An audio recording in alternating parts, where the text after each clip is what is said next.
আসসালামু আলাইকুম সম্মানিত ভিউয়ার্স, আশা করি সবাই ভালো আছেন। আজকের ক্লাসের মধ্যে আমরা নবম দশম শ্রেণীর পরিসংখ্যান অধ্যায়ের একটা গুরুত্বপূর্ণ সংক্ষিপ্ত প্রশ্ন সমাধান করার চেষ্টা করব। সবাই যারা আমাদের শিক্ষার্থী আছে তারা মনোযোগ দিয়ে ক্লাসটা দেখো, আর যারা এখনও আমাদের ইউটিউব চ্যানেলে সাবস্ক্রাইব করেনি তারা দ্রুত সাবস্ক্রাইব করে নাও, ঠিক আছে? দেখো, আমি এখানে মধ্যে দুইটা সূত্র লিখছি। এটা কি পরিসর নির্ণয়ের সূত্র? কি সর্বোচ্চ মান মাইনাস সর্বনিম্ন মান প্লাস 1। আর শ্রেণী মধ্যমানের সূত্র হচ্ছে শ্রেণী উচ্চসীমা যোগ শ্রেণী নিম্নসীমা বাই 2।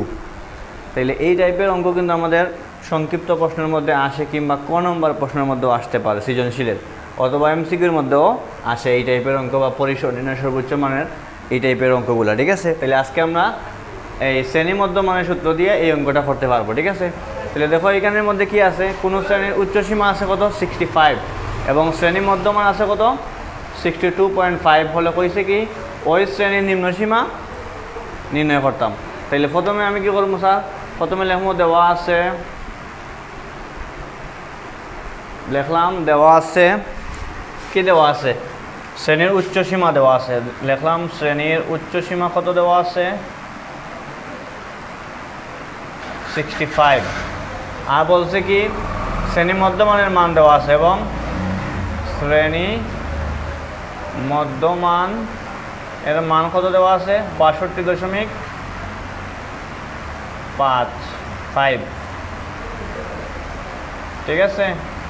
আর বলছে কি ওই শ্রেণীর নিম্নসীমা ব্যবহার করতাম। তাইলে আমরা এই সূত্র ব্যবহার করতে হইব। তাইলে আমরা কি করবো? এখানে লিখবো আমরা কি জানি শ্রেণী মধ্যমানের সূত্র, শ্রেণী মধ্যমান সমান এই সূত্রটা এখানের মধ্যে লেখবো।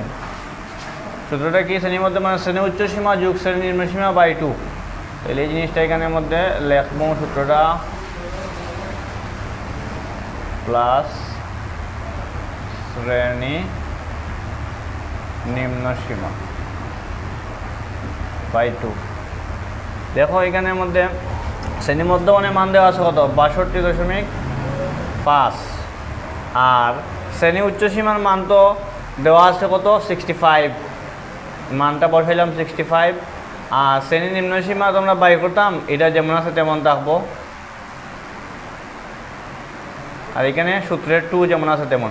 এখন এটার সাথে এটা কি বোঝায়? আর গুণ করতে হবে। এটার সাথে এটা আর গুণন করে গুণ করতে হবে। তাহলে 62.5 যদি আমরা ক্যালকুলেটার দিয়ে গুণ করতে যাই, তাহলে আমরা গুণ করলে হইব স্যার 125। 100 কত?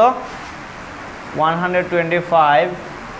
আর এইটা যেমন আছে তেমন, এটার সাথে কিন্তু এখানে 62.5 নিচে মনে মনে 1 আছে বা 1 আছে। 1-এর সাথে যদি এই জিনিসটা গুণ দেওয়া হয়, সেম জিনিসটাই থাকবো, কারণ 1-এর সাথে যে কোনো জিনিসে গুণ দিলে সেম জিনিস। যেমন 100-র সাথে যদি আমরা 1 গুণ দেই, 100, 100ই হইব, ঠিক না? এখন আমরা বলছি কি নিম্নসীমা যেহেতু বের করতাম, এই নিম্নসীমাটা আমরা কি করবো স্যার? শ্রেণী নিম্নসীমাটারে বাম দিকে আনবো। তখন দেখো এটা প্লাস ছিল, এইদিকে কি হয়ে যাব? মাইনাস হয়ে যাব।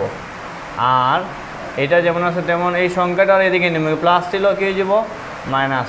তাহলে এখন 125 সংখ্যাটা বড় নাকি 65 বড়?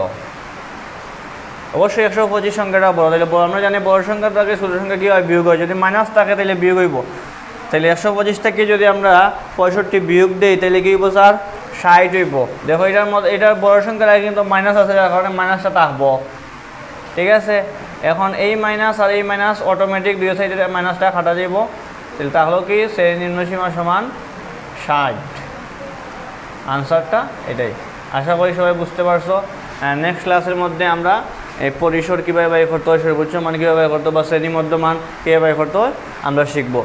একদম সহজ। শ্রেণী মধ্যমান যদি হয় বাই করতাম, তাইলে অবশ্যই শ্রেণী উচ্চসীমার মানটা তারা দিয়া দিব, এবং শ্রেণী নিম্নসীমার মানটা দিয়া দিব। তখন একদম সহজ। জাস্ট শ্রেণী মধ্যমান এই জায়গার খালি থাকবো, কিছু মানে কোনো কিছু বসানো থাকবে না। তখন শ্রেণী উচ্চসীমার মানটা বসাই দিব, আর শ্রেণী নিম্নসীমার মানটা বসাই দিব, পরে যোগ করিয়া পরে আর গুণন করতে দিব, ঠিক আছে? আশা করি সবাই বুঝতে পারছো।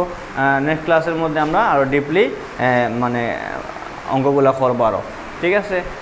তোমরা বলবা কমেন্ট সেকশনের মধ্যে বলবা যে কোন কোন অধ্যায়ে তোমাদের সমস্যা, কোন কোন জিনিস তোমরা বুঝো না, ঠিক আছে? এটা কমেন্ট সেকশনে বলবা।